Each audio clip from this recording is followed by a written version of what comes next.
Education meeting for 489.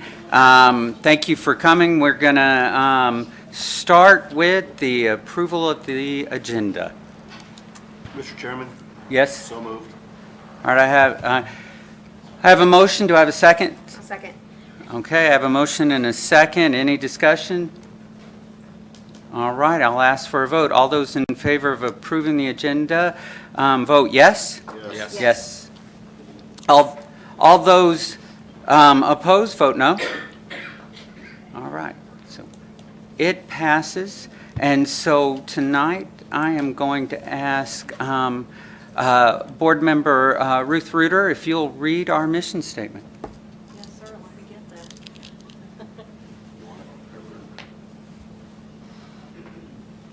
Okay, whoops. I'm sorry. Mission of USD 489 is to provide a quality learning experience for every student in every classroom every day. The mission of the district, USD 489 Board of Education, includes supporting a vision that encompasses 1, high student achievement, 2, highly effective staff, 3, effective and positive communications, 4, effective management of resources. Also vital to keeping focus on the district's mission and vision are that USD 489 Board of Education supports the district's core values: being a champion for all kids, bringing your best every day, carrying the banner for your school and district, and last, selling and creating possibilities and opportunities for students for their futures. Thank you. All right, and that brings us to item 2, our consent agenda. And before I ask Mr. Wilson, I do want to say on 2.5 that I made a mistake, and Ruth Reuter should be on the Hayes Rec Commission, and Jamie Getz should be on the Technology Committee. And so outside of that, everything else is correct, but I did make that mistake. And then, Mr. President, I'd like to pull 2.5 out of the consent agenda, please. okay, all right, we'll pull 2.5 out. Jess, if you'll make that 6.2.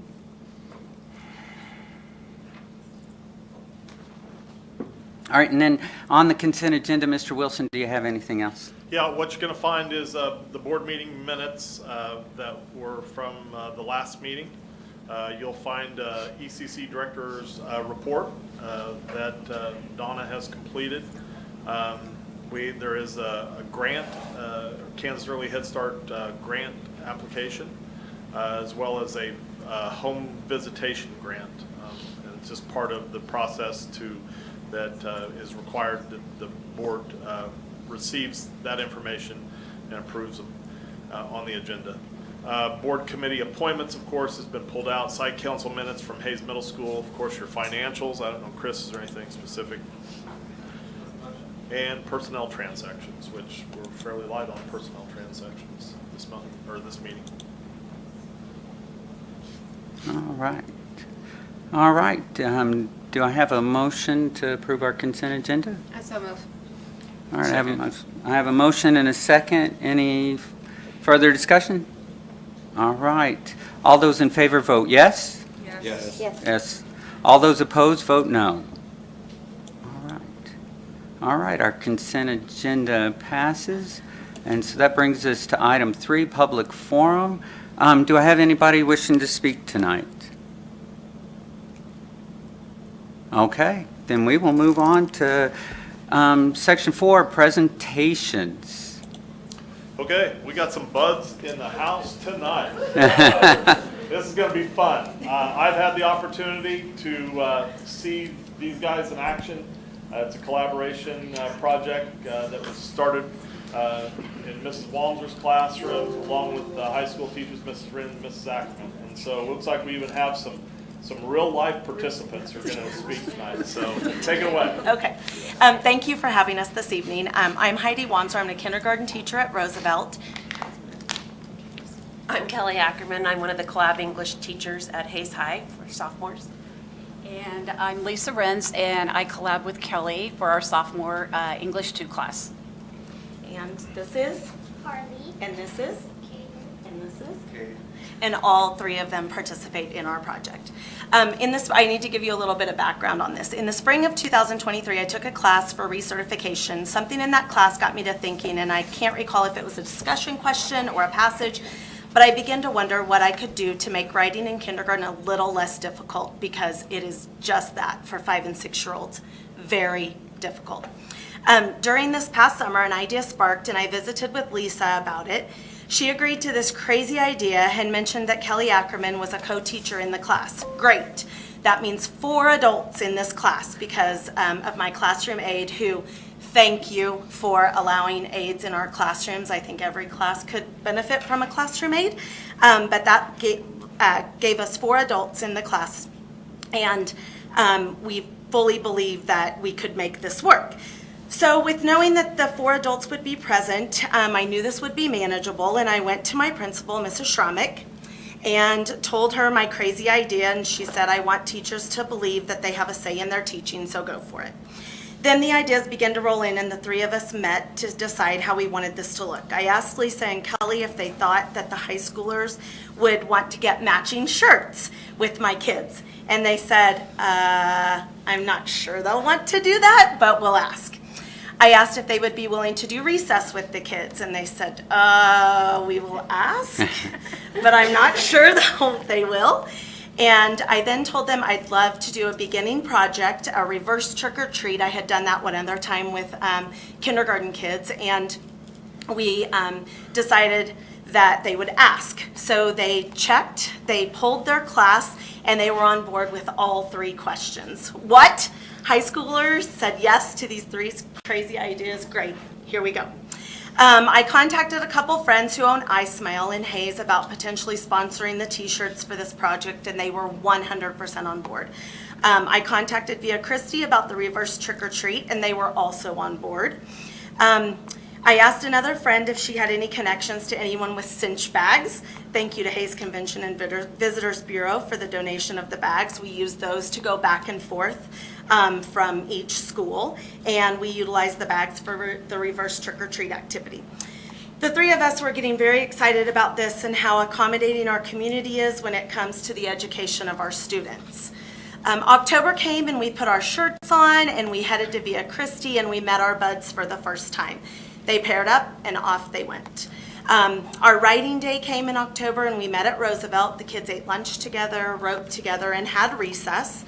In November, my class traveled to Hayes High. We ate lunch in the big classroom. That was super overwhelming for our kids. And we wrote how to cook a Thanksgiving turkey story, and then they went on a scavenger hunt instead of recess that day. Stuco was holding an event at Hayes High, and they allowed our classes to join them and have a snack with them. On that particular day, we had high school students inquire about what we were doing, what the class was, and how they could get into the class. That, to me, was heartwarming.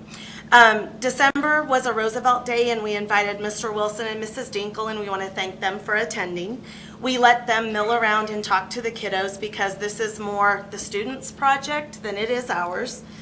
In January, we returned to Hayes High and had lunch in our writing project in the library. The littles taught the bigs how to make snowflakes, and they wrote about snowflakes and melting snowmen. We didn't have time for recess because they were just busy little writers that time.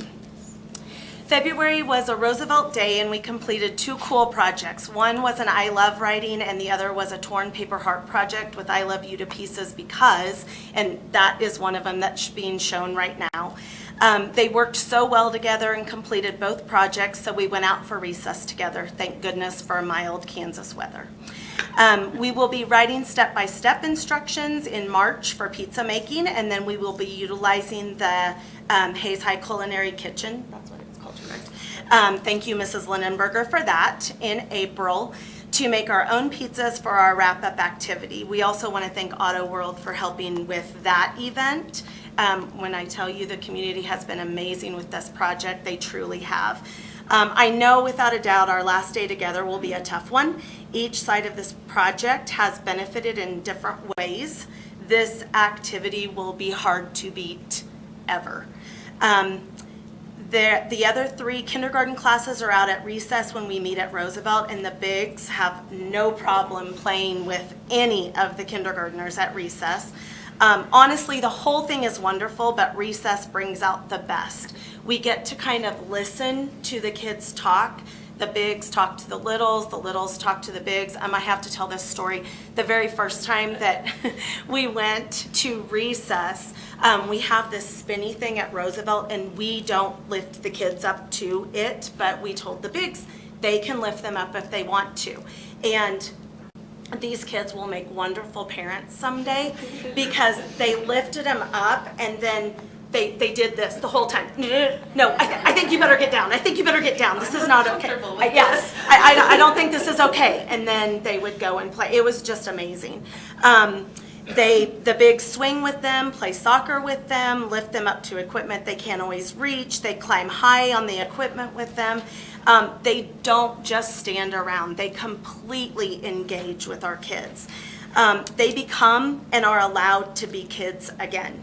I overheard one of the bigs tell another student just this past week, or whenever we met, if only we had a little recess at the high school, maybe just a break. They are growing up, but still have a desire to be a kid every once in a while. What this experiment with Buds has done for us as teachers is to learn to let the kids lead. We give the directions and the parameters and sometimes some reminders, but we really are just on the outside of their world, peering in through their window. It is peaceful, it is beautiful, and it is heartwarming. It reminds me why I wanted to be a teacher, and it works. We are grateful and thankful that we were allowed to try this. It has been absolutely amazing. Just to add for the support, like when we took the project to Mr. Henderson, it was like, yes, I mean, go with it. And it's been awesome that we've been able to do that. And like she said, the other kids want to know how to get in our class. There's a sign-up sheet. There is. We fielded a lot of questions that day. You guys came up and ate in our big cafeteria because they wanted to interact with you also. But just some of our students that we've seen really come out of their shell and work with the littles has been so incredibly heartwarming to us. We have several who say, I think I might like to go into education. And then we have others who say, wow, that's a lot of energy. I don't think I can do that. Yeah. Do you guys have any questions? Any questions for the littles, the bigs? I do. I would like to ask the littles what their favorite part of the program is. Harley, what's your favorite part? What do you like when we get together with our buds?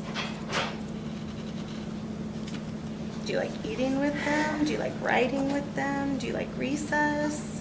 Recess? That's your favorite part? Yeah? Is that yours too? Recess? Yeah. And what about the big? Is it the same? Ladies, I would just like to say that anytime you can inspire somebody else, I think you did your job right there, just inspiring the youth of who they can look up to. And then you bigs that, like you said, Lisa, you can create maybe an educator that we have in USD 489 someday. So kudos to you 3. Thank you. If ever you would like to come and watch us in action, we would love to have you stop in and watch us make pizza or whatever activities we're going to be doing next time. So we can get those dates to you if you'd like to stop by and see us interact. We only have 2 left. Yeah. Oh, yeah. 2 times left. And when we say us, we plan together and then we stand back and watch them. Let it go. Yeah. Let it go. It is pretty amazing to, I mean, I don't know how much of the video you watch, the pictures, but like they just spread out. They lay on the floor, it's just amazing. And I tell everybody about it, so it's just been great. Kelly, I don't know if you can share, there's a certain student. Can you tell a few details, just enough to, it's quite a story, it really is. Yeah. We have a student and watching him, when Mr. Wilson came in, watching him with his little was amazing. So good with her and so attentive and so kind and just was kind of a natural teacher with her. And then I shared a little bit of the background because that was really one of the only positives that person had going on. in their life at that time. And it's like, we saw a completely different side of the student because we have this positive connection with them because of this program. I And think it's- there was another one too that when didn't come to the reverse trick or treat, right? Yes. And so when they came to Roosevelt, I mean, he was not appreciative of the reverse trick or treat thought at all, which is fine. He was not appreciative of the idea of this program. Right. And I can tell you that every picture I take of them, he is 100% engaged with the kids. He is on the floor. He's telling them, oh, you need to start that sentence with a capital letter. You need to end your sentence with punctuation. And I mean, really, we just walk around and we're like, oh my gosh, look at this. He didn't want to engage, and he is fully engaged. So it has been amazing. Kate, tell them what's been hard for you as the big writing with those littles. Starting out like the eyes and knees. And I told them too that I don't want them to sound or to write it for them. I don't want them to tell them how to write it. That's not how they're going to learn. And I think that's been tricky for some of them because they want it to be right and it needs to not be. So that's been, sorry, Kate. I'd like to thank you for involving the community and using the multi-generational concept. That's just huge for the little ones to have that, because some of them don't have that opportunity. So you helping to provide that, that's awesome. Thank you. Yes, thank you. Yeah, we appreciate all you do. Really get us those dates, because I'd love to come, so that'd be terrific. Okay, we will. Good job, ladies. I like the boots. Thank you.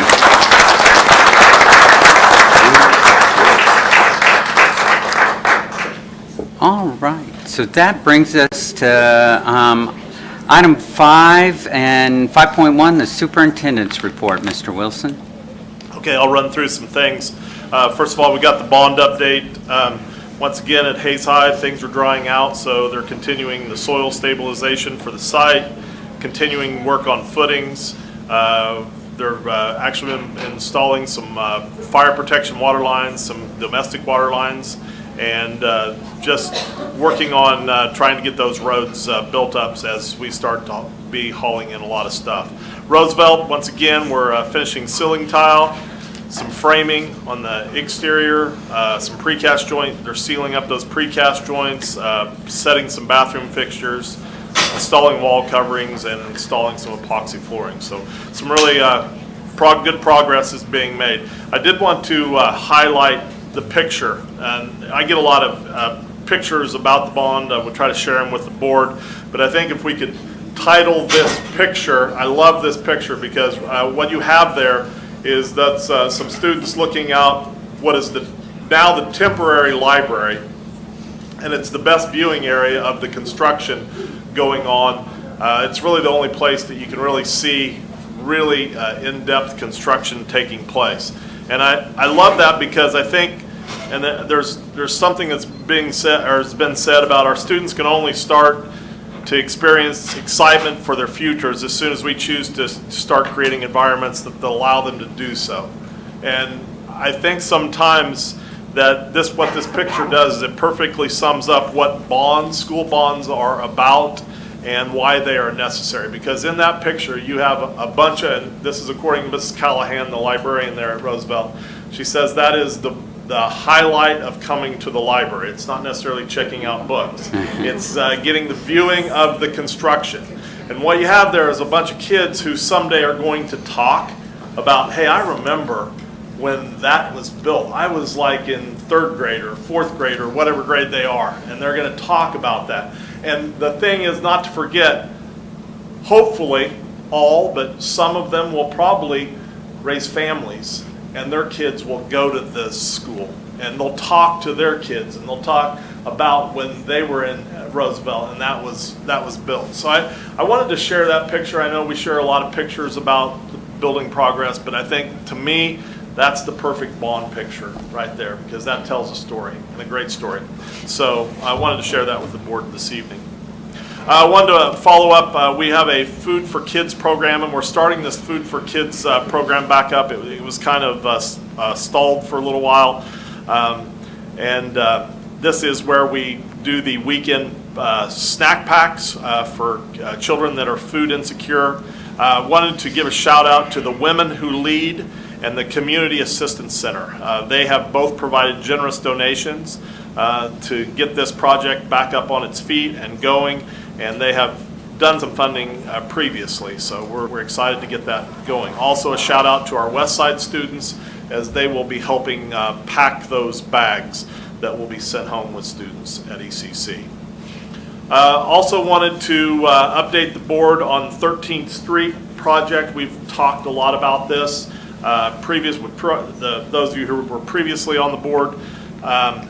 As we start looking at this spring, this summer, one of the things that will take place is the 13th Street project, which will involve some widening from, I forget my streets, I think is it Harvest? Harvest completely out to Commerce will be widened to 3 lanes. Now, this is a project that we are in coordinating with the city, and we're doing some cost sharing on that. The city will be taking on the widening part of this. As the district, we will be really in charge of or responsible for getting some of those safety features as well as the increased traffic counts. And so we'll be putting in some right turn lanes. We'll be adding some storm sewers for the additional areas. The big part that I think is important, we'll be adding those 2 refuge islands that will go across 13th that will allow pedestrian traffic to cross there on 13th. We'll also be doing some upgrading on the traffic light there at 13th and Canterbury, as we'll be adding some right turn lanes, and we'll have need to add some things to the traffic light there, as long as just some striping, restriping, which will be our share. Wanted to make sure the board was aware that these bids are going to be planned to go out most likely here at the end of February, beginning of March. Once those bids are brought back, or they'll be brought back to the board for your approval to move on this project. And I think that's really all I have on that, but I wanted to make sure the board was updated on where we're at with that. It's coming soon. Will the city vote on it too, as well? Yeah, I mean, they're part of the bid package as well. That's the whole project is being bid, but we have a responsibility, and that's been identified on what our share is, as well as what is the city's. And I'm not really sure if the county has some part in this or not. I don't know exactly how that's all working. I just know what will be our responsibility.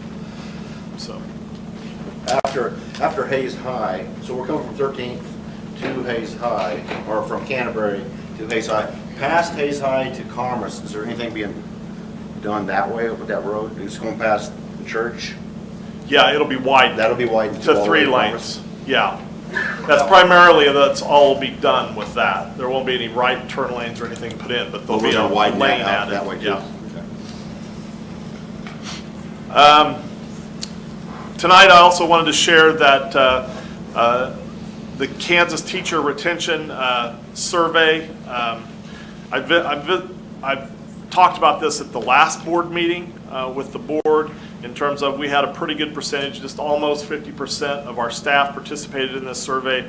We did get the results back, and I kind of wanted to share those, go over some of those with you. The login's not working for me, at least. I don't know if it's a... It's probably because maybe there's only one. I don't know. No, I don't know why it's not letting you log in. It did. Yeah, I guess it's just me. I'm not sure. Okay. All right, then I'll...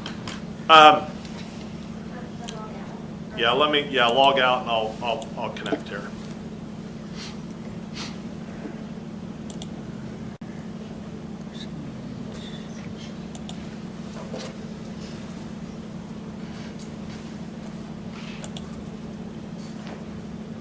Okay, what you're going to find, and as you guys have the login, and hopefully it works. Yeah, There's at the yeah. beginning, at the top here, there's a bunch of let me see if just I got it. demographics, they things did it. that you can Thanks. look at as you worked through the survey, and we won't spend a lot of time talking about those demographics, but it's interesting information. One of the things that I did want to spend some time on are just talking about some of the items. And now what this survey is really looking at, and the intent of it is trying to understand why, as a profession, we are losing educators, and also why we're not bringing in as many educators as in the past. And so there's some engagement things that they're looking at.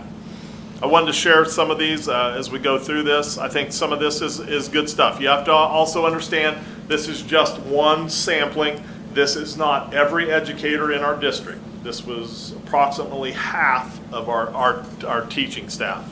75% of our staff said they would feel comfortable referring a friend to teach at their school, which I think that's good. I think that's important.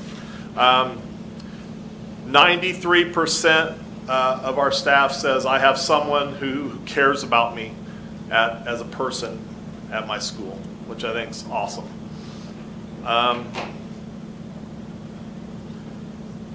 We have 89% of our staff says my colleagues are committed to doing quality work, which I think is very high. If you also look at, I don't want to spend a ton of time talking about that, but the benchmark number that's below that is 7 school districts who are similar in size to us. They're 5A districts in student population, very similar size. I think some of them that I can remember are Valley Center, Emporia, Pittsburgh. I can't think of them all, but they're very similar 5A districts. Feelings of accomplishment. We have 76% of our staff feel like teaching gives them a feeling of accomplishment. Professional growth and development. 82% of our staff felt like strongly agree or agree that I have opportunities for individual professional growth and development within my district. Voice and opinion.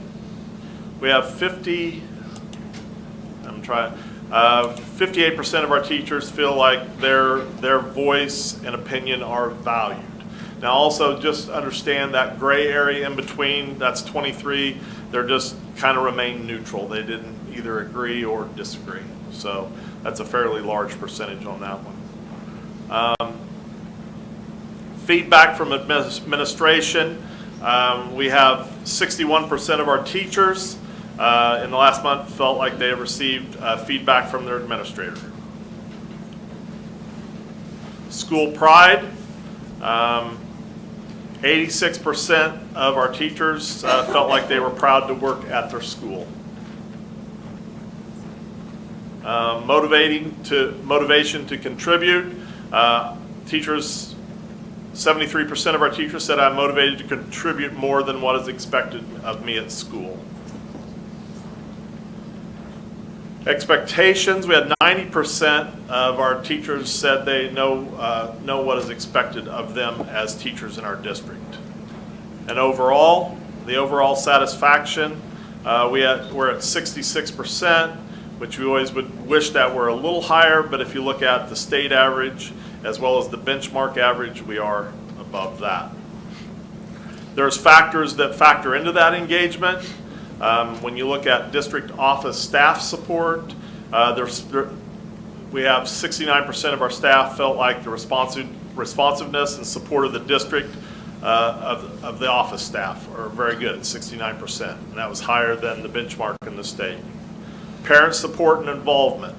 40% of our teachers felt like they were satisfied or very satisfied with our parent involvement. I'm a little concerned. That's a number that I would say is, and you can look at that several different ways. I think we're at a time in education where sometimes we have had people who have been more vocal against things that have gone on in schools, and sometimes as teachers, sometimes you don't feel as supported. And so possibly that could be why our number is a little lower than a lot of our other numbers, which is something that I think we could try to work on. Support for mental health and emotional health. 47% of our teachers felt our district's attention and approach to supporting their mental and emotional health, they were satisfied with that. Vision and leadership of the Board of Education. A little feedback for the board. Of course, this was taken in the fall. The vision and leadership of the Board of Education, 57% of the teachers are satisfied or very satisfied. Vision and leadership of the superintendent, 88% felt were satisfied or very satisfied, and of course that is not just me. That is Shanna, Chris, and Kyle and the work that they do within this district.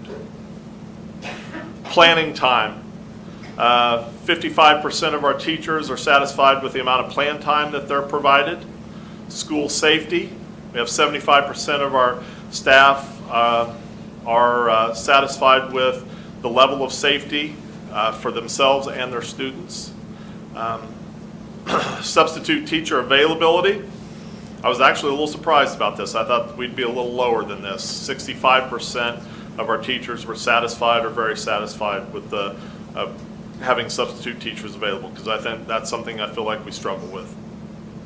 Support for challenging student behaviors and situations, we're a little low, 22%. Something I think we're focusing on and will continue to focus on as we make plans for the remainder of this year and for next year.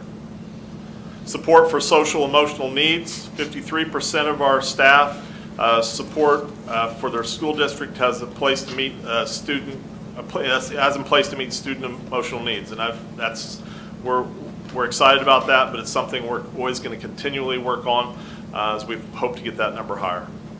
Teacher-student ratio, we're a little low there. We feel our class sizes are overall from where we are looking at the benchmark in the state. Only 37% feel satisfied with student-teacher ratio. Access to resources, 65% of our staff feel like they have necessary resources and instructional materials.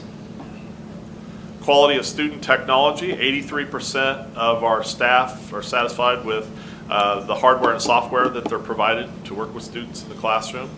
Quality of teacher technology, we got 80% who are satisfied or very satisfied. Opportunities for feedback, we're at 66% for teachers who to receive feedback to assist in their professional growth. Relationship with colleagues, of course, this is something we want to make sure everyone has a good relationship with someone in their school, and we have 86%. Time for collaboration.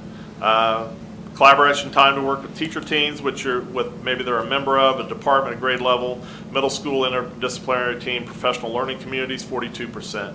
That one's I'm a little surprised about because I feel like we do pretty good. I think we really have tried to make that something a priority within our district, and we're a little low. Principal communication, 73% of our staff feel like principals communication responsive to their questions. Instructional leadership of the principals, 77% of our staff are satisfied or very satisfied with the instructional leadership of their principal.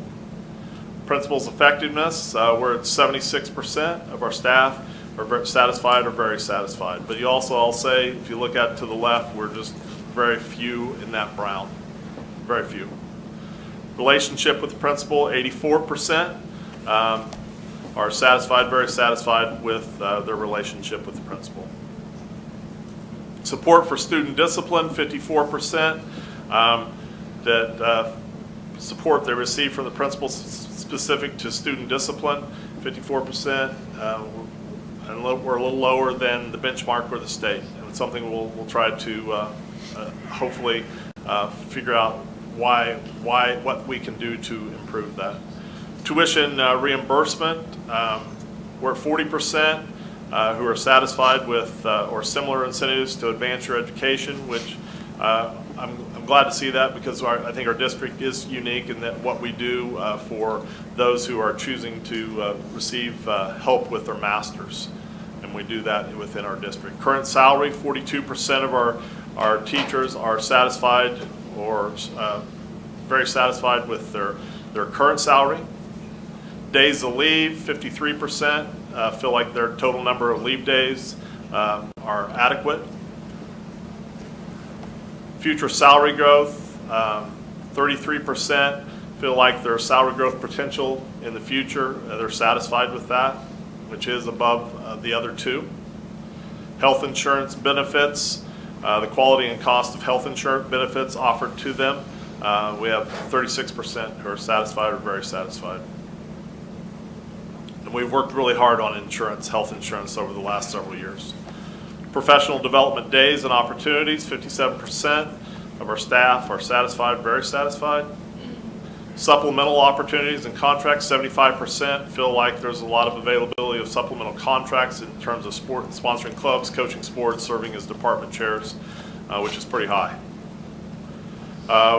Work environment factors, diverse students, 89% of our staff are satisfied with their opportunity to work with a diverse student population.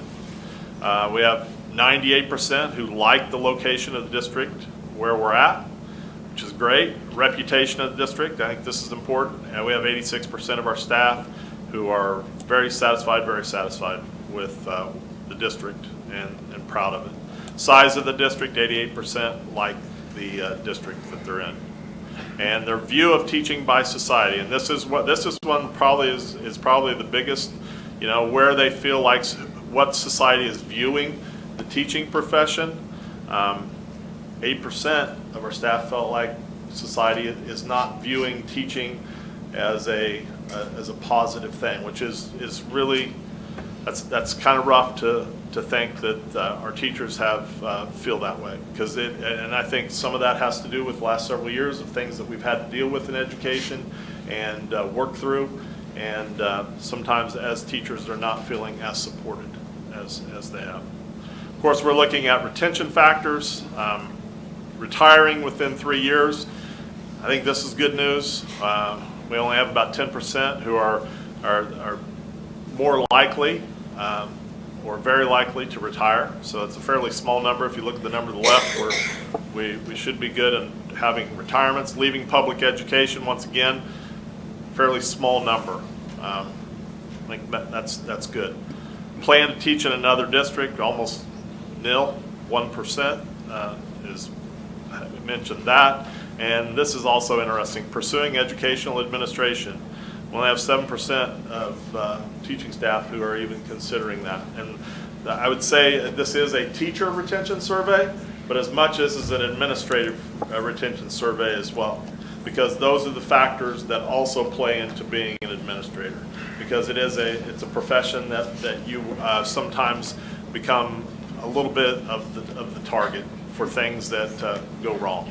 Of course, down below is just a breakdown of what is considered the first part of those that are engagement. They see as the things that really engage teachers, and where we're listed. Then, of course, down through is they rank them through the low, and then the moderate and the high. So I wanted to spend just a little bit of time on that this evening. Visiting with you. I have some questions about it, if that's okay. You bet. It said there was only 46% participation from the teachers in the district. Yeah. Was this sent out to them via email? How was it sent to Well, them? I think it was shared with teachers, I think at a professional development time, and they could spend some time doing it. And they weren't required, it was anonymous, so we didn't know who did it and who didn't do it, so. To me, that's super concerning because this is a really good way for us to get data and see where we can improve. And so I'd like to see that participation percentage go up. Sure, well, we would too. This is the first year that we've done this. Yeah. And so I would assume that we'll probably do it next year. And once again, we'll be more data to add to our information. And so hopefully, we're encouraging teachers. I would tell you, we are right at the average. I mean, most right about 50% of the districts had about 50% participation. So, I would like to commend the middle school, good for you.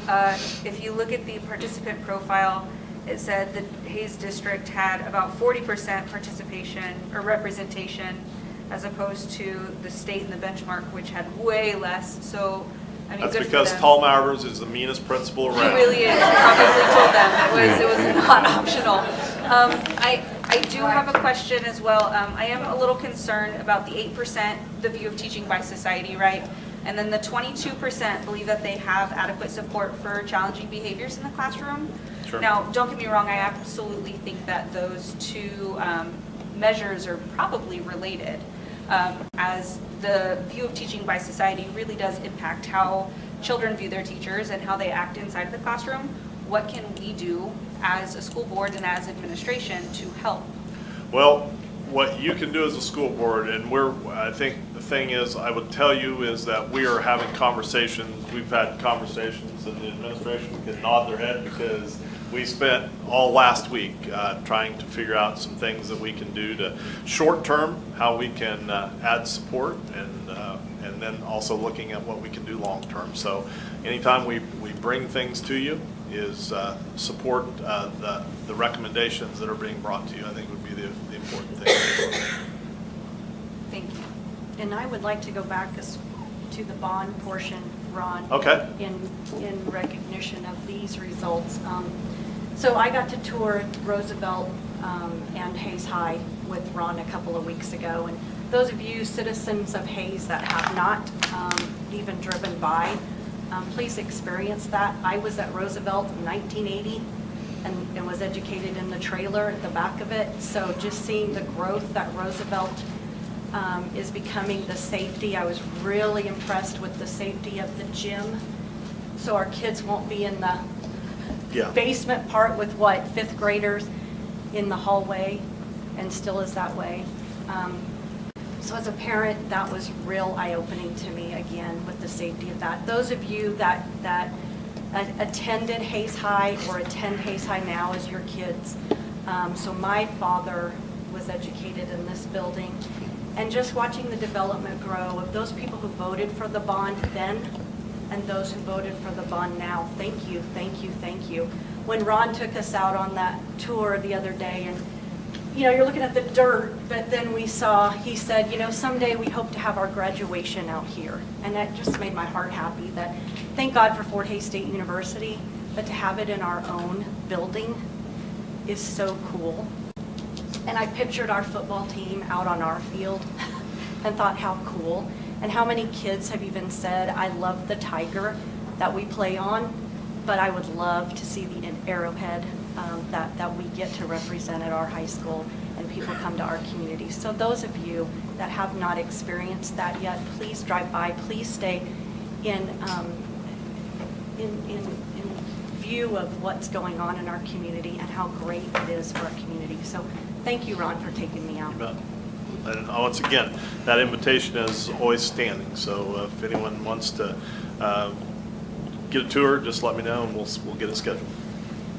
Mr. Wilson, are there any changes as far as like scheduling, as far as Roosevelt and Hayes High, and like how are we doing with the baseball field, and are we going to make it in time for the? Yeah, the baseball field. We're supposed to be getting a lot of work done this week. Don't know if they did anything today, but bleachers are supposed to be arriving. They'll be installing bleachers. Backstop netting will be put up at the baseball field, and then the lighting will probably happen within the next couple of weeks. So baseball field, I think, should be on target. Practice starts next week, I believe. So, but the field's done, so they can get on the field and they can practice on the field, and everything that'll be done will be on the exterior. So it won't be an issue. And as far as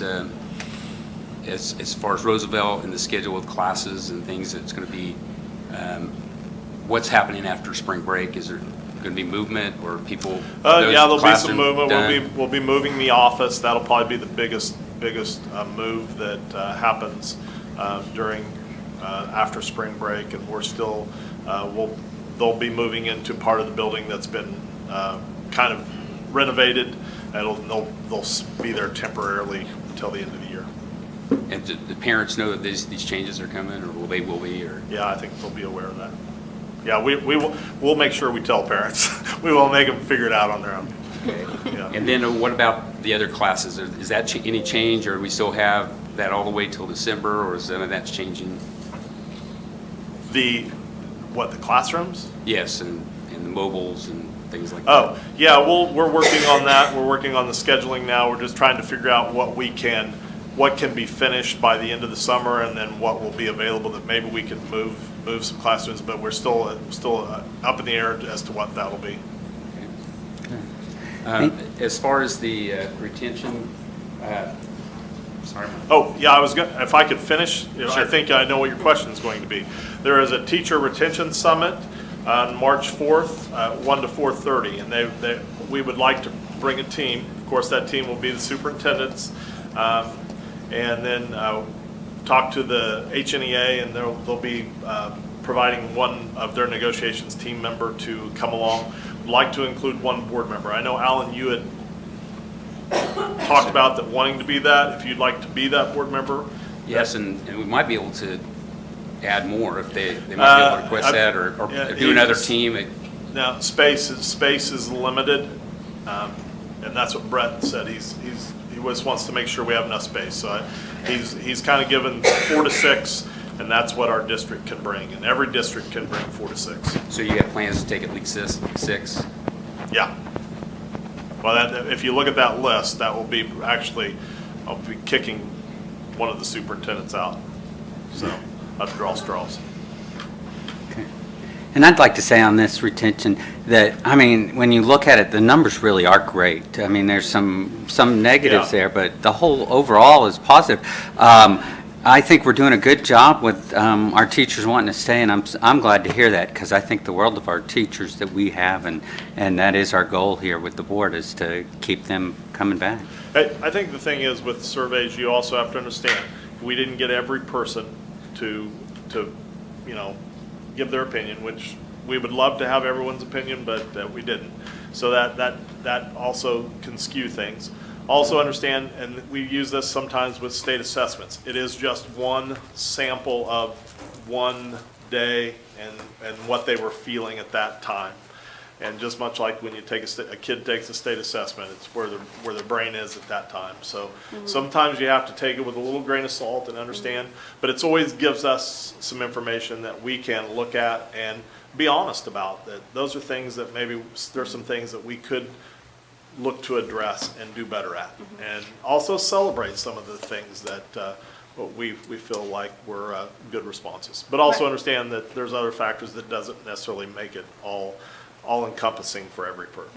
I think Jamie's point about some of them being connected is really strong. Like, one of the ones that I noticed was the ratio, the student-teacher ratio. We know that's an issue, and it's mostly because we don't have more rooms. So these are related, that can impact behavior, that's going to impact support levels. All of that is built into our plans already. Sure. And I'm excited to see them, the response to that and the development that we're going to bring out. So am I. I think that's a good all of point. it's connected, and this is really good information. Thank you. All right. Mr. Wilson, do you have anything more? Nope. All right, then we'll go to Section 6, Action and Discussion Items, and 6.1, Updated Graduation Requirements. Okay, I'm going to kind of just share some slides and get connected here. My school administration is here as well, so I welcome them to join in with anything I leave out. Wanted to share with you, though, it's time where our 8th graders will be going to the high school, and we'll start doing pre-enrollment, and so they're the class of 2028. And as freshmen, the graduation requirements will change with that class. And so these are changes that were brought about by a task force, a graduation task force at the state level. Started looking at this in 2021.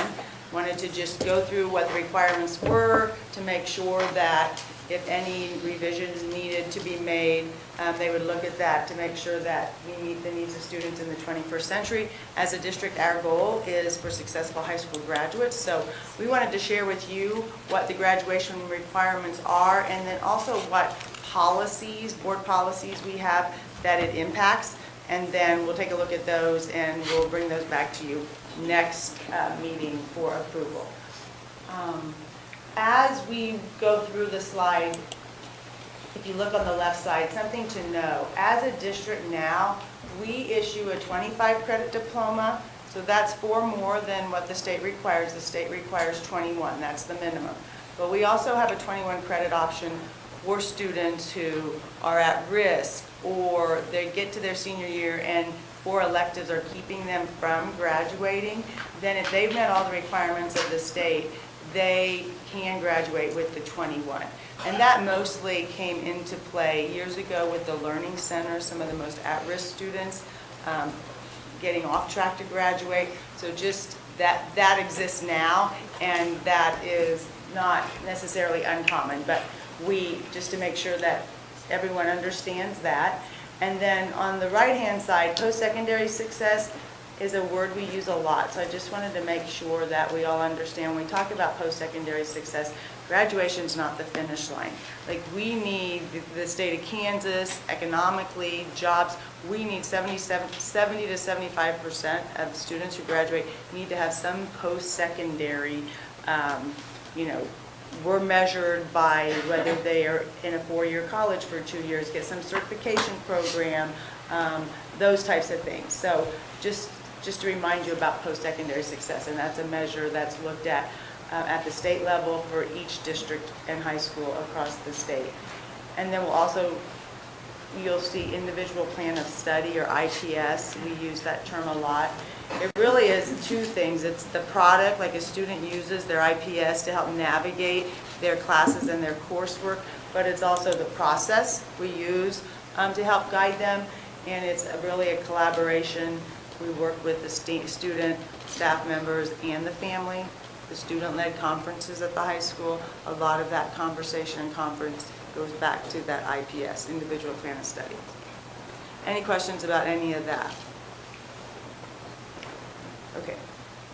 So the next 2 slides really are just snapshots of, on the left, you'll see currently what's required, and then with the class of 2028, what changes will take place. So currently, 4 units of ELA, and then we will move to 4 of communications, which is 3.5 of ELA, but the 0.5 communications is what's changing. So just understanding the need that high schoolers need to take a communications class, public speaking, speech. We can offer it a lot of different ways. That's a lot of local decision that can be made, but that was one of the changes that came with the task force.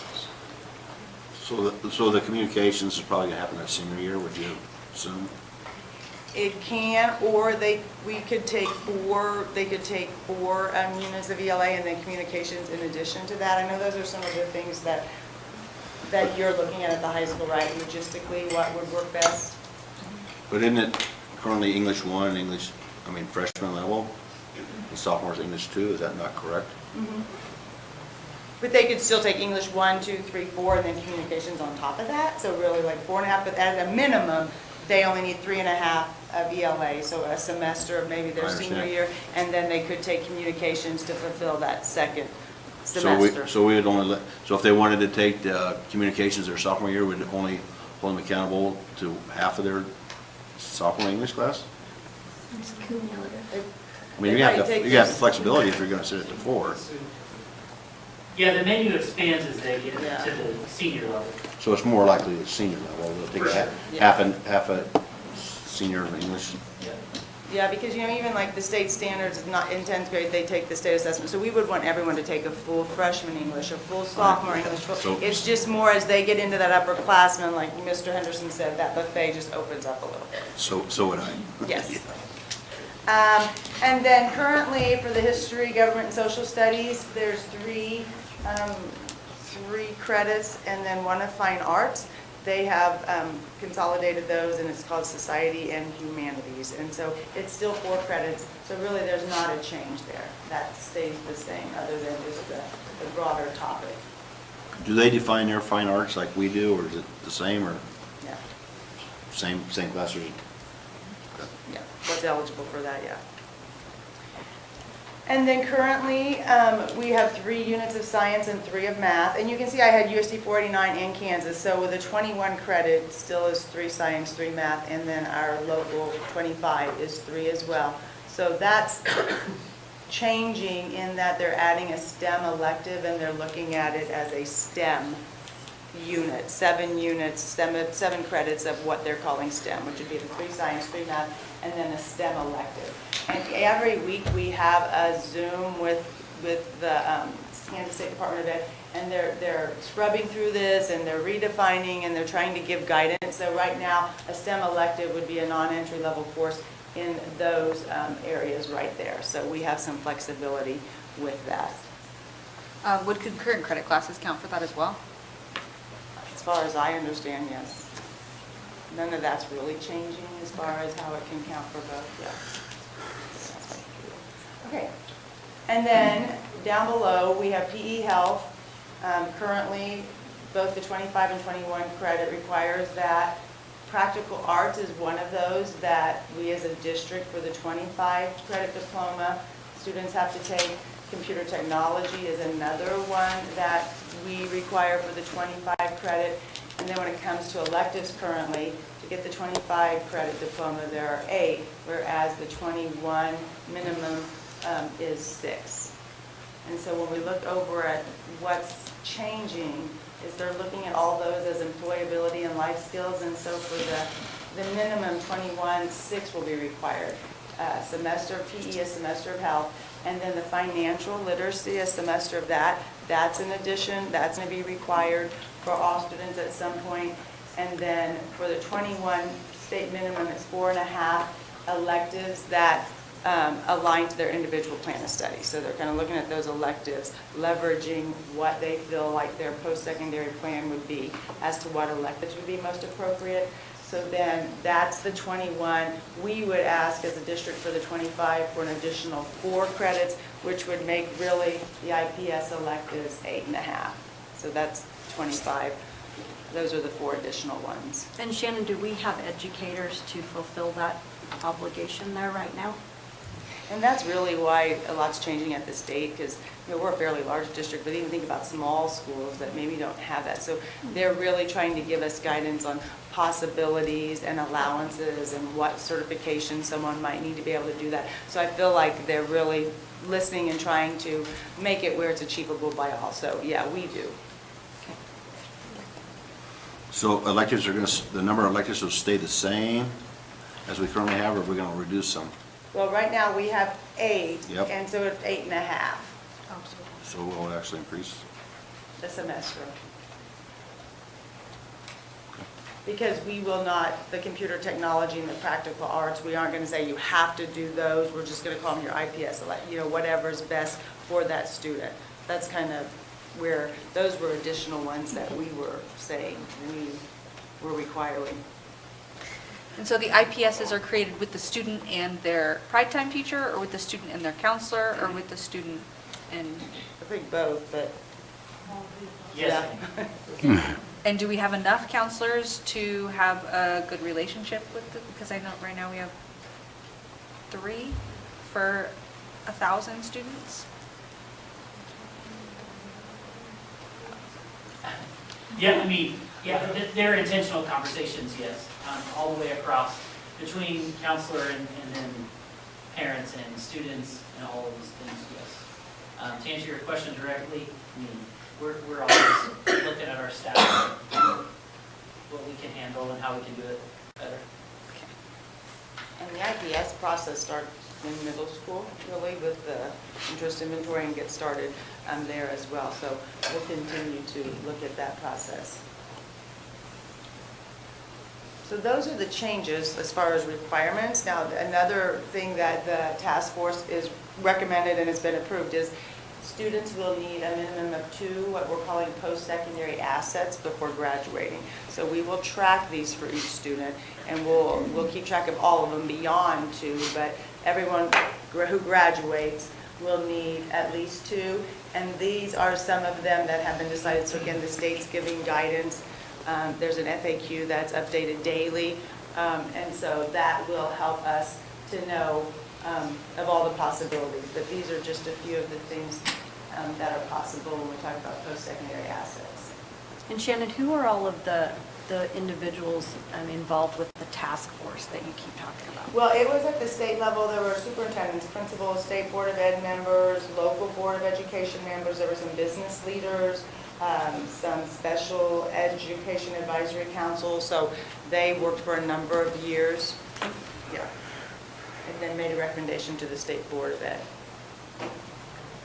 So there'll be, again, the minimum of the 2 post-secondary assets, and then they're really wanting to encourage all students, families, basically to complete the free application for federal student aid. So I think our counselors do a nice job of really encouraging that anyway, so that will continue. We'll have to actually have an opt-out option. They either need to do it, or we'll have to make note that they opted out. So there is that option. And then also with the task force, they looked at, are there ways to maybe, have students earn credits based on mastery or performance? And we already have a board policy we adopted a few years ago, so that's in place, but that's a part of, again, options. We don't want to keep any student back, and so those are things that we look at as well. Again, the FAQ page, it is updated all the time, so I linked it there. And the page I linked is the whole graduation page on the KSCE site, and so you just have to scroll down to find it, but it was updated just today. So again, we will look at that when it comes to who can teach communication, when do you do that, what about financial literacy, all the post-secondary assets, concurrent credit.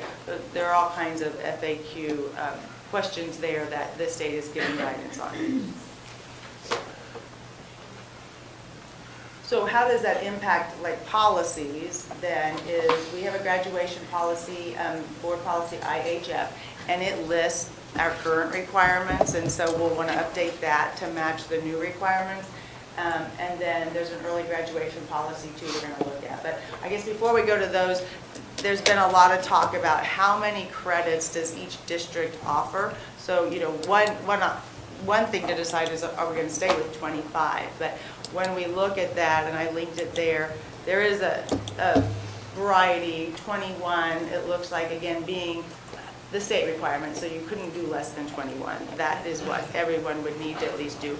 But then it ranges all the way up to, even into the 30s.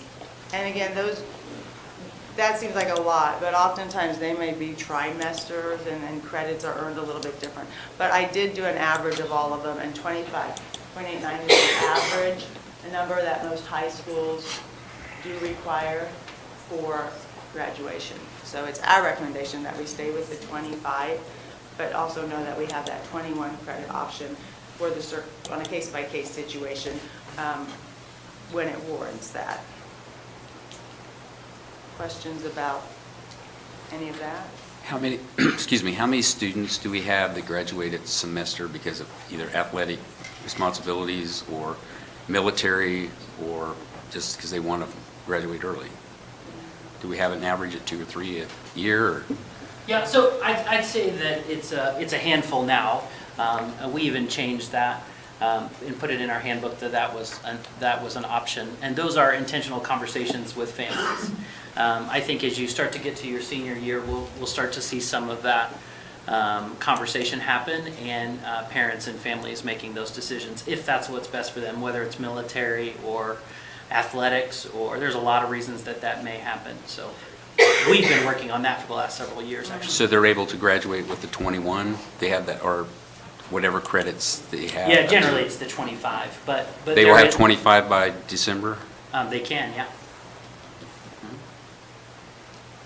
So we have many students that have quite a few more than that, than like 30 credits, or? Yeah, no, but those options are available for them. I mean, they can, if you choose to take more classes in that way, you could. But I think really the bulk of our students are going to go, straight through. We're just trying to provide, options. It's just like your question about English, there's an intentionality to all this IPS that we want to make sure that people have those options available. And so, this year, for example, by the time you get to English at the senior level, you have lots of options there. Some of them are concurrent, like you brought up, and then some of them are not. But it's meeting people where they are and where their plan is. And those intentional conversations go all the way back to the middle school. So this is kind of a continuum in that way. But would you say, I don't know if the word's a lot, but most of our kids are graduating with more than 25. Yeah, 28 mathematically would be 27, 28, right where that's they're what I at, would yeah. assume.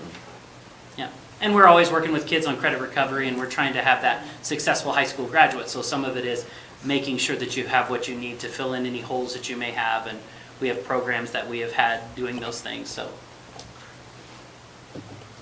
Yeah. And that's actually one of the policies that we have up here as a draft that you can see in red. So we will bring back the first read to approve next meeting is that students who complete all state and/or local graduation requirements may request permission to graduate early. And then it just talks about they have to request permission to do so.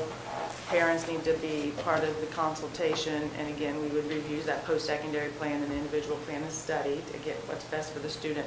So if graduation prior to the end of that 7th semester is being requested, then they'll need to, actually the board approves or denies the request. So we would bring that to you, I guess. Now, is this a recommendation also from KASD or KASB? Did they given you a sample or They something? really haven't with graduation, other than they said you need to look at your graduation policies and make sure it aligns now with the new ones, like to take effect. But Well- this was, like, this is already in our board policy. Right. Yeah, so it was already set And- by KASB. And our first read is going to be next meeting, Well, I'd like it to be now, but we'll bring it back to approve next meeting. okay?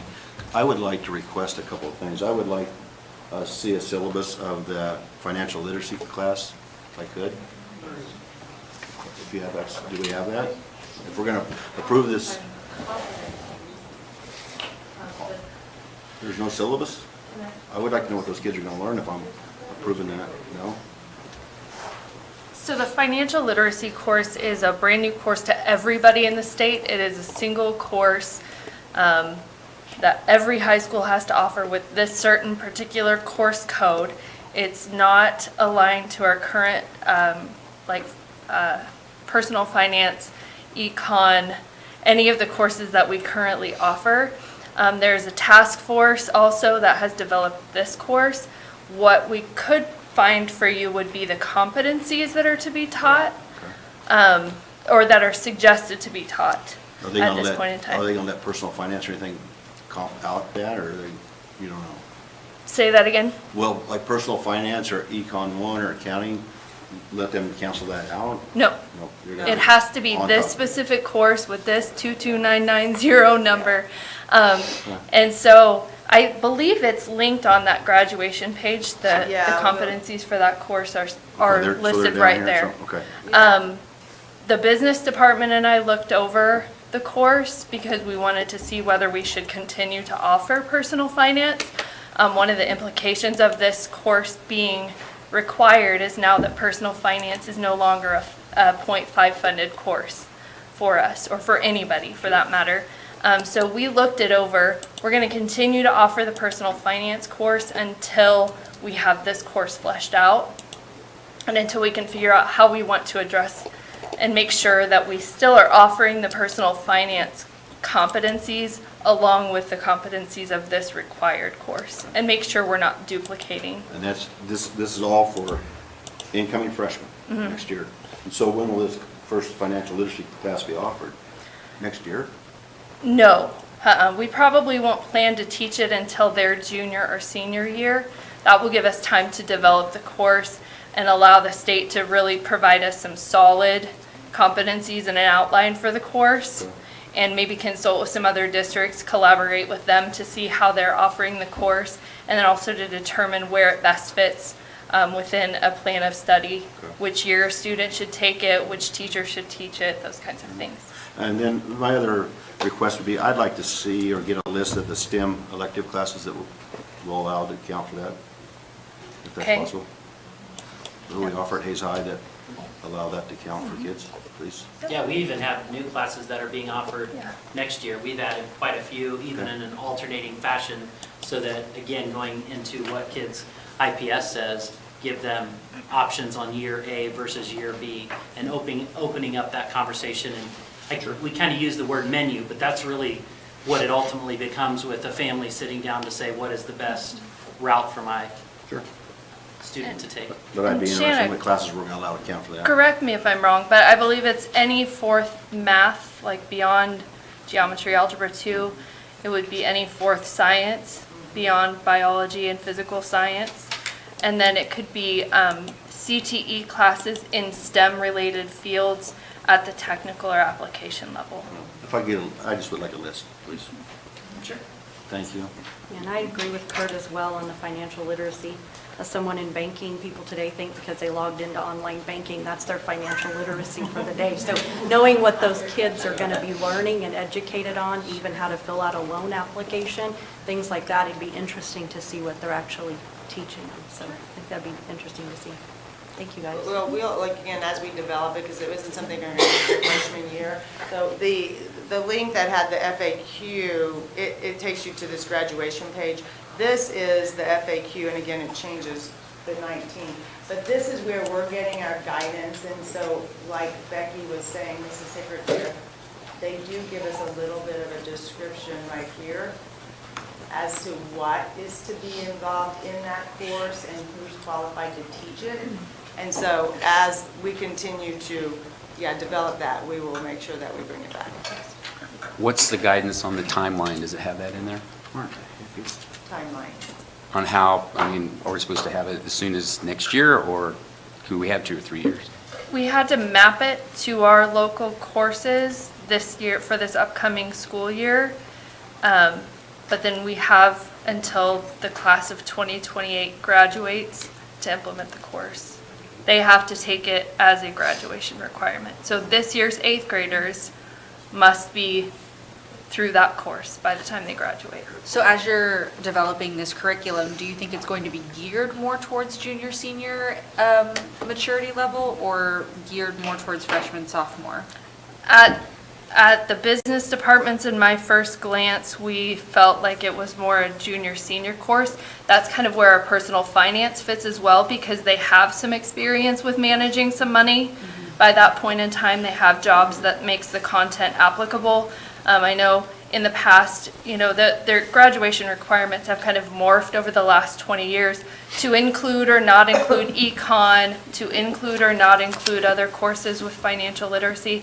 This seems to be kind of a blend, leaning more toward econ than personal finance distinctly, but I think it's kind of that, let's bring econ back into the mix so that it's a nice little partner with government. And April 15th. Do what? And April 15th. But these conversations are all over the state. I mean, we are just. Sure. But it is also this time of year that everybody's bringing over their 8th graders to say, this is the high school. So high school for the class of 2028 becomes very real soon as they come over to make their first visit. So hence all of this conversation. So it's exciting. And we'll fall right in. We'll make it happen.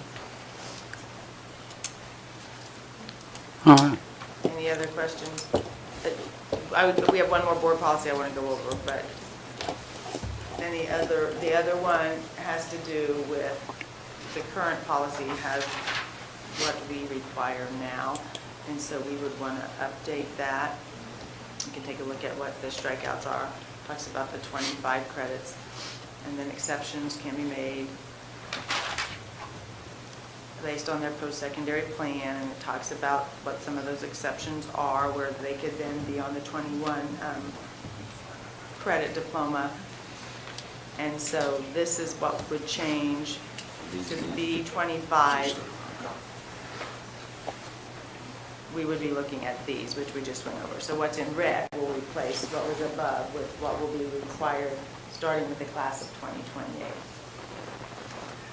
And then down below, we just had some learning center, and again, now it's the virtual school, not the learning center, so we just took that out, and we look at high school student as a high school student, whether they're at the virtual school or here, so. We added the 2 or more post-secondary assets and then the other requirements as well.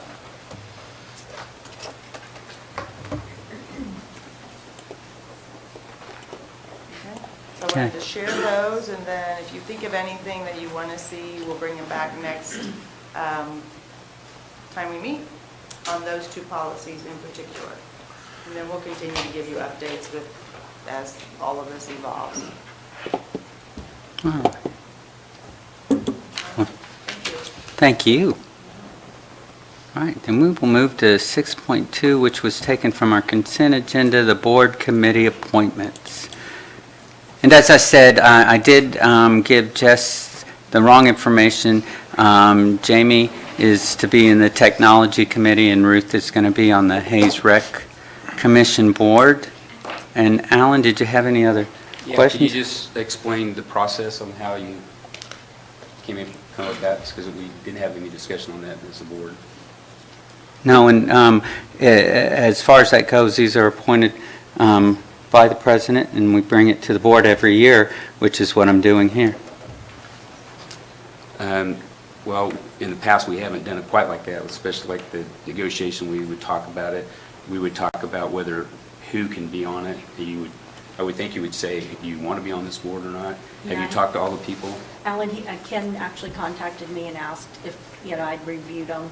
And so he asked which ones that I was interested in. And being a first-year board member, I wasn't as good as the tech stuff, so I had told Ken I wasn't as interested in that. And then that the rec part was probably more, and that you that have been here longer know a little bit more about it, so that's where I started with the rec. So he did contact me in regards to it. Okay, but did you talk to all the board members? No, I didn't get a chance to talk to Dr. Yarmer about it, and that was just simply because by the time I looked at things, I had every position filled. The only thing would have been to take you off of something, and I hadn't had a chance to do that, so I asked you if you wanted to be off of something. So that was a question of mine, why not all board members were included in the committee. Yeah, that's the only reason. It was an oversight, Dr. Yarmer. But it was, like I said, I had them filled. I didn't get a chance to get a hold of you, Alan, to see if you wanted to let go of one of your things, so. On the negotiations, that's one of the things we usually talk about. Has all the people who are on there have taken the Yeah, they've all been through the service? class, or they're scheduled to do so.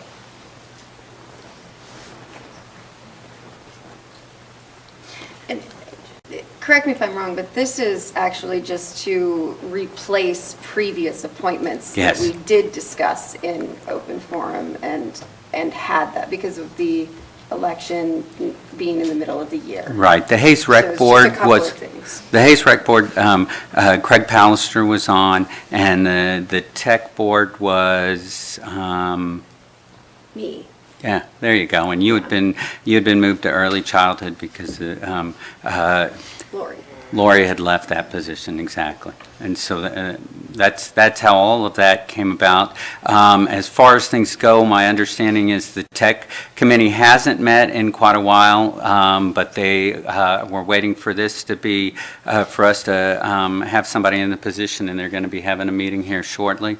And then the Hayes Rec, how often do they meet? I'm not sure. Once a month, so. All right. Any other questions or comments? So what you were talking about as far as board policy, or that, it's like the president handbook does not specifically give the board president the authority to just assign all committees. No, we So I bring just them wonder to the board president brings them to the board, which is what I'm doing, is how it's worded. Okay. And so are you addressing like board policy BBD? Let's see.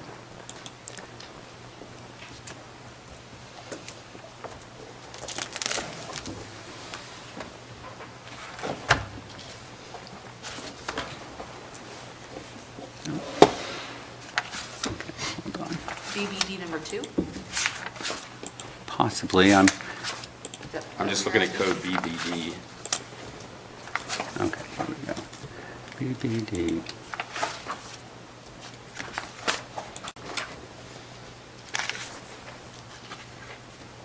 Also talks about committees, and, you know, there might be some other committees that we may want to develop as a board, and we should have those discussions as a board. Right, but that's not what I'm doing right now. We can bring that onto as an agenda item at a later time, but that isn't what we're doing. These are existing board committee positions, and so, like I said, I'm just reassigning for the ones that left, and Are you upset? Like, I'm a little confused. Are you not happy with your committee No, appointment? I just think it should be more of a discussion, and that we should be well, that's what we're having right having now. What more discussion do you want? Do you have some more questions? just ahead before we get it's almost like it's all, That's how we've done it in the It's- past. That's what it says, Yeah. too. It says the board president shall nominate all committee members subject to approval by the Board of Education. So he's nominated us to the committees as presented there with the correction as stated. So now we can discuss those if you have items. He's brought it to us. Do you have questions? I mean, I'm happy to serve in the places I've been This is the first time that, like, appointed. the negotiating so. team is something that we should talk about and find out who is interested in it and who has had the training and who has been, I've been an alternate for 3 years, and that's something I'm interested in. I know that all of us can attend all the meetings, and I hope that we would continue to invite all members to be able to have a list so that people can attend if they want to. So, actually, before we go any further, I am going to ask if we can have if I can get a motion from somebody on this. I move to approve the appointments that were presented with the correction as previously mentioned, the putting Ms. Getz on tech and Mrs. Reuter on rec. Thank you. All right, I have a motion. Do I have a second? I'll second. Okay, have a motion and a second. All right, do we have any further, do you have more questions, any further I do, comments? like, Okay. I get where you're coming from. I think what you're trying to say is that you would like to be considered for the negotiations team, correct? Well, I think it should be a discussion that we have.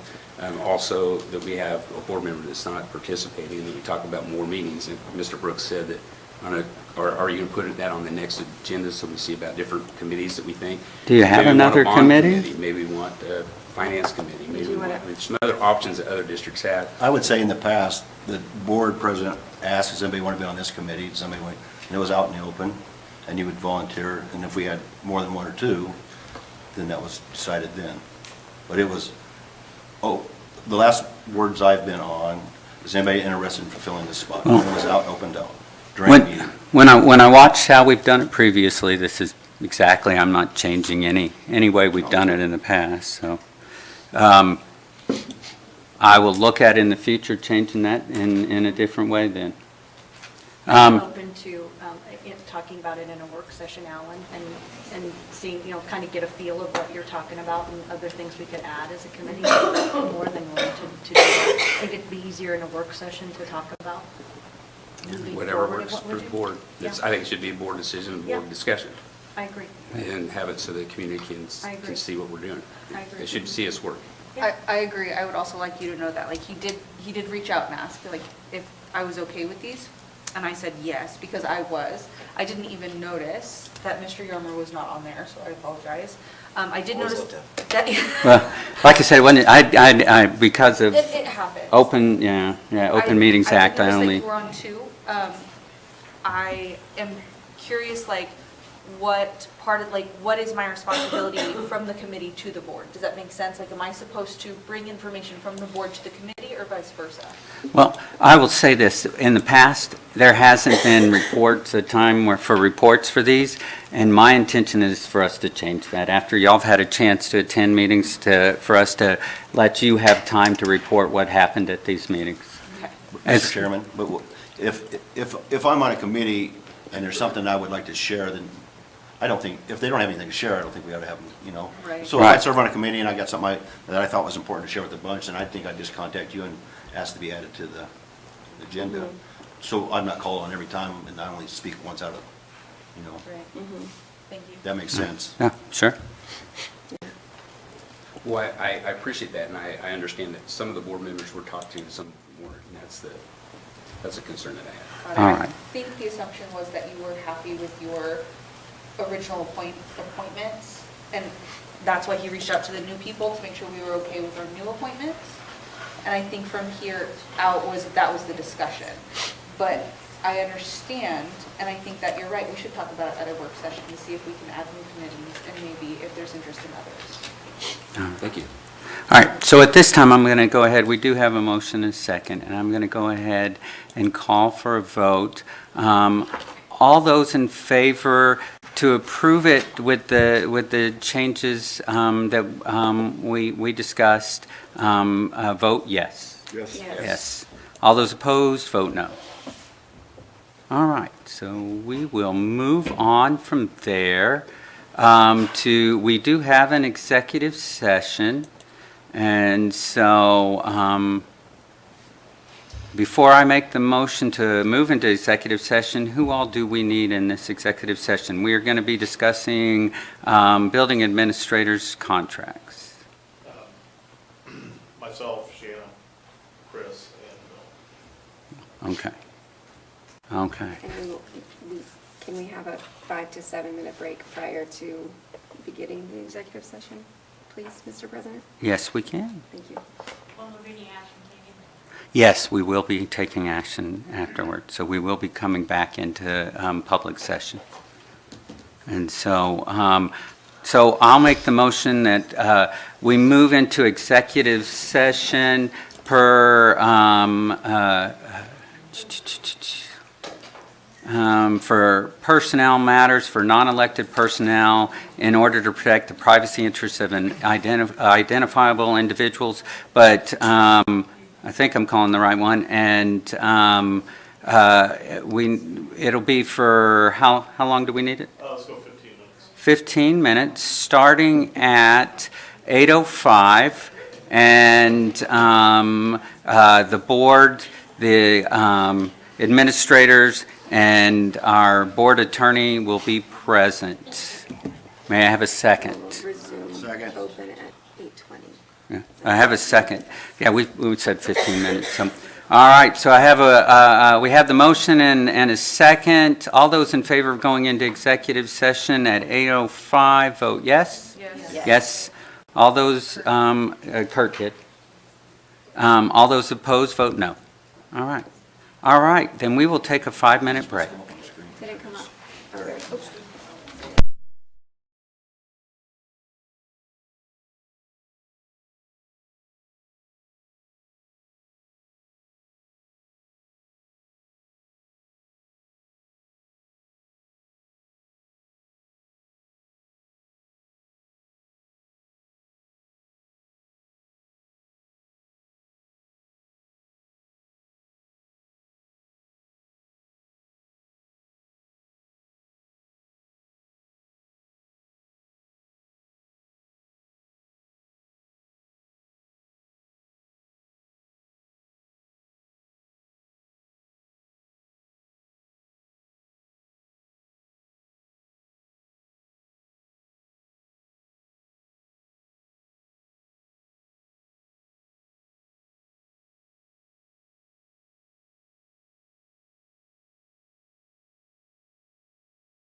Okay.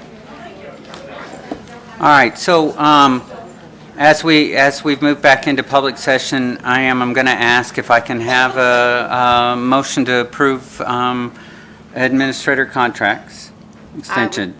I would like to move to approve the contracts for the building level administrators as presented.